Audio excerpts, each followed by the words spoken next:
ಕೇಂದ್ರ ಸರ್ಕಾರ ಇದನ್ನ ಒಂದು ಅಸ್ತ್ರವಾಗಿ ಉಪಯೋಗಿಸಿಕೊಳ್ತಾ ಇದ್ದಾರೆ ಅಂತ ಹೇಳಿ ಮೊದಲಿನಿಂದನೂ ಕೂಡ ನಾವು ಹೇಳ್ಕೊಂಡೇ ಬರ್ತಾ ಇದ್ದೀವಿ. ಅದರ ಜೊತೆಗೆ ರಾಜಕೀಯಕ್ಕೆ ಇದನ್ನ ಉಪಯೋಗಿಸ್ತಾ ಇದ್ದಾರೆ, ರಾಜಕೀಯ ಮಾಡ್ತಾ ಇದ್ದಾರೆ ಈ ಘಟನೆಯಲ್ಲಿ ಅಂತ ಹೇಳಿ ನಾವು ಅದನ್ನು ಕೂಡ ಹೇಳಿದ್ದೀವಿ. ಎರಡು ಆಪಾದನೆ ನಾವು ಮಾಡಿರ್ತಕ್ಕಂಥದ್ದು. ಈಗ ಅದು ಪ್ರೂವ್ ಆಗಿದೆ.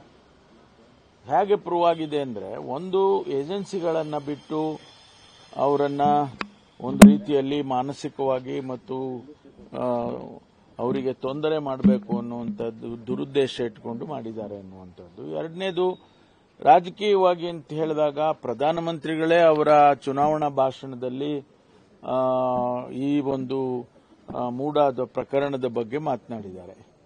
ಅಂದ್ರೆ ಅದು ರಾಜಕೀಯಕ್ಕೆ ಹೋಯ್ತಲ್ಲ. ಹಾಗಾಗಿ ನಮಗೆ ಇದು ಭಾರತೀಯ ಜನತಾ ಪಾರ್ಟಿ, ಜನತಾ ದಳ ಇದೆಲ್ಲವೂ ಸೇರಿಕೊಂಡು ಎಲ್ಲೋ ಒಂದು ಕಡೆ ದುರುದ್ದೇಶದಿಂದ ಸರ್ಕಾರವನ್ನು ಅಸ್ಥಿರ ಮಾಡಬೇಕು ಅಂತೇಳಿ ಹೊರಟಿದ್ದಾರೆ ಎನ್ನುವಂಥದ್ದು ನಮ್ಮ ಆಪಾದನೆ. ಎಫ್ಐಆರ್ ಆದ್ಮೇಲೆ ಒಂದು ರೀತಿಯಲ್ಲಿ ಸಂಕಷ್ಟ ಎದುರಾಗುತ್ತೆ ಅನ್ನುವಂಥದ್ದು ಸರ್. ಅಲ್ಲ, ಎಫ್ಐಆರ್ ಈಗಾಗಲೇ ಆಗಿದೆಯಲ್ಲ. ಎಫ್ಐಆರ್ ಆಗಿದೆ, ತನಿಖೆ ಮಾಡೋದಕ್ಕೆ ಹೊರಟಿದ್ದಾರೆ. ತನಿಖೆ ಮಾಡೋದಕ್ಕೆ ನಮ್ದೇನು ತಕರಾರಿಲ್ಲ ಅಂತಾನೂ ಕೂಡ ನಾವು ಚೀಫ್ ಮಿನಿಸ್ಟರ್ ಹೇಳಿದ್ದಾರೆ, ತನಿಖೆ ಮಾಡ್ಕೊಳ್ಳಿ. ಈ ಮಧ್ಯದಲ್ಲಿ ಅವರ ಶ್ರೀಮತಿಯವರು ನಮ್ಮ ಯಜಮಾನರಿಗೆ ರಾಜಕೀಯದ ದುರುದ್ದೇಶದಿಂದ ಅವರಿಗೆ ತೊಂದರೆ ಮಾಡ್ತಾ ಇದ್ದಾರೆ. ಹಾಗಾಗಿ ನನಗೆ ಈ ಸೈಟ್ಗಳನ್ನ ಇಟ್ಕೊಂಡು ಏನು ನನಗೆ ಆಗಬೇಕು ಅಂತ ಹೇಳಿ ಅವರು ವಾಪಸ್ ಕೊಡ್ತಕ್ಕಂಥ ತೀರ್ಮಾನ ಮಾಡಿದ್ದಾರೆ.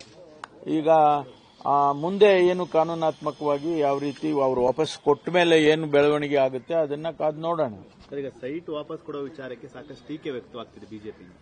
ನೋಡ್ರಿ, ಏನ್ ಮಾಡಿದ್ರು ಟೀಕೆ ಆಗ್ತಾ ಇದೆಯಲ್ವಾ. ನೀವು ವಾಪಸ್ ಕೊಟ್ಟರು ಟೀಕೆ ಆಗ್ತಾ ಇದೆ, ಕಾನೂನಾತ್ಮಕವಾಗಿ ಫೈಟ್ ಮಾಡ್ತಾ ಇದ್ರು ಟೀಕೆ ಆಗ್ತಾ ಇದೆ. ಮೊಸರಲ್ಲಿ ಕಲ್ಲು ಹುಡುಕ್ತಾನೆ ಇದ್ರೆ ಎಲ್ಲಿಗೆ ಕೊನೆ ಆಗುತ್ತೆ? ಇದು ಎಲ್ಲೋ ಯಾವತ್ತಾದ್ರೂ ಒಂದಿನ ಇದು ಕೊನೆ ಆಗ್ಬೇಕಲ್ವಾ.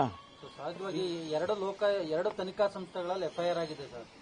ಈಗಿದ್ದಾಗಲೂ ಕೂಡ ಸಿಎಂಗೆ ನೈತಿಕತೆ ಪ್ರಶ್ನೆ ಎದುರಾಗಲ್ವಾ ಅಂತ. ಅಲ್ಲ, ಅದು ನೋಡೋಣ ಆಮೇಲೆ. ನೈತಿಕತೆ ಯಾವಾಗ ಅಂದ್ರೆ ಸತ್ಯ ಇದ್ದಾಗ. ಅಸತ್ಯ ಇದ್ದಾಗ ನೈತಿಕತೆ ಪ್ರಶ್ನೆ ಎಲ್ಲಿ ಬರುತ್ತೆ? ಸಿಬಿಐ ತನಿಖೆಗೆ ಎದುರುಕೊಂಡ್ರು ಸಿಎಂ ಅಂತ ಅವರು ಏನಾದ್ರೂ ಅವ್ರು ಏನಾದ್ರೂ ಹೇಳ್ಕೊಳ್ಳಿ. ಆದ್ರೆ ಅವರು ಒಂದು ತೀರ್ಮಾನಕ್ಕೆ ಬಂದಿದ್ದಾರೆ, ಹೌದಪ್ಪ ನಮಗೆ ಈ ಸೈಟ್ ಬೇಡ. ಇಷ್ಟೊಂದು ನೀವು ಗೊಂದಲ ಮಾಡೋದಿದ್ರೆ, ನಮ್ಮ ಯಜಮಾನರಿಗೆ ರಾಜಕೀಯವಾಗಿ ನೀವು ತೊಂದರೆ ಮಾಡ್ತಾ ಇದ್ದೀರಾ, ಅದಕ್ಕೆ ನನಗೇನು ಬೇಕಾಗಿಲ್ಲ ಅಂತ ಹೇಳಿ ಅವರು ಸರೆಂಡರ್ ಮಾಡಿದ್ದಾರೆ. ಸರ್, ಹಿಂದೆ ಸಿದ್ದರಾಮಯ್ಯ ಅವರು ಕೇಳಿದ್ರೆ 60 ಕೋಟಿ ಕೊಟ್ಟರೆ ನಾನು ಬಿಟ್ಕೊಡ್ತೀನಿ ಅಂತ, ಇವತ್ತು ಅವ್ರ ಪತ್ನಿಯವರು ಬಿಟ್ಕೊಡ್ತೀನಿ ಅಂತ ಹೇಳ್ತಿದ್ದಾರೆ. ಅಲ್ಲ, ಪತ್ನಿಯವರೇನು 60 ಕೋಟಿ ಕೇಳಿಲ್ಲ. ಸಿದ್ದರಾಮಯ್ಯನವರು ಅವತ್ತು ಹೇಳಿದ್ದು ಒಂದು ಸ್ಟೇಟ್ಮೆಂಟ್ ಹೇಳಿದ್ರೆ ಬಿಟ್ರೆ ಅವರೇನು ಕಾಗದ ಬರೆದಿಲ್ಲ. ನೀವು 62 ಕೋಟಿ ನನಗೆ ಕೊಡಿ, ನನಗೆ ಬಿಟ್ಕೊಡ್ತೀನಿ ಅಂತ ಅವರೇನು.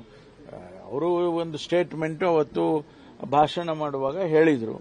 ಆದ್ರೆ ಅದು ಇವತ್ತು ಆ ಪ್ರಶ್ನೆ ಬರೋದಿಲ್ವಲ್ಲ. ಇವತ್ತು ಅವ್ರು ನಾವು ಹಣನೂ ಕೇಳೋದಿಲ್ಲ, ಏನೂ ಇಲ್ಲ, ಅದನ್ನು ಬಿಟ್ಕೊಡ್ತೀವಿ ಅಂತ ಹೇಳಿದ್ದಾರೆ. ಸೈಟ್ ವಾಪಸ್ ಕೊಡೋ ಮೂಲಕ ಸರ್ ಎಲ್ಲೊಂದ್ ಕಡೆ ತಪ್ಪಾಗಿದೆ ಅಂತ ಇವರೇ ಬಿಂಬಿಸ್ದಂಗಾಗಲಿಲ್ವಾ?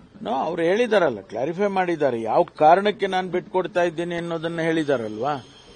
ಅವರು ರಾಜಕೀಯ ಕಾರಣಕ್ಕೆ ನೀವು ದುರುಪಯೋಗ ಮಾಡಿಕೊಂಡು ನಮ್ಮ ಯಜಮಾನರ ಮೇಲೆ ಇಲ್ಲ ಸಲ್ಲದ ಆಪಾದನೆ ಮಾಡ್ತಾ ಇದ್ದೀರಾ, ಅದಕ್ಕೋಸ್ಕರ ಕೊಡ್ತೀನಿ ಅಂತ ಹೇಳಿದ್ದಾರೆ ವಿನಃ ಹೆದರ್ಕೊಂಡು ಕೊಟ್ಟಿದ್ದಾರೆ ಅಥವಾ ಇನ್ನೇನಕ್ಕೋ ಕೊಟ್ಟಿದ್ದಾರೆ ಅನ್ನೋದು ಪ್ರಶ್ನೆ ಬರಲ್ಲ.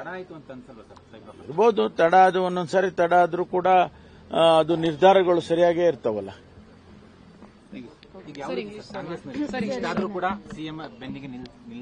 ಹೌದು, ನಾವೆಲ್ಲ ನಮ್ಮಲ್ಲಿ 136 ಜನನೂ ಕೂಡ ಶಾಸಕರು ಮಾನ್ಯ ಮುಖ್ಯಮಂತ್ರಿಗಳ ಬೆನ್ನಲ್ಲಿ ನಿಂತಿದ್ದೇವೆ. ಯಾವುದೇ ಕಾರಣಕ್ಕೂ ಕಾಂಗ್ರೆಸ್ ಪಕ್ಷ ಅವರ ಜೊತೆಯಲ್ಲಿ ನಿಲ್ಲುತ್ತೆ.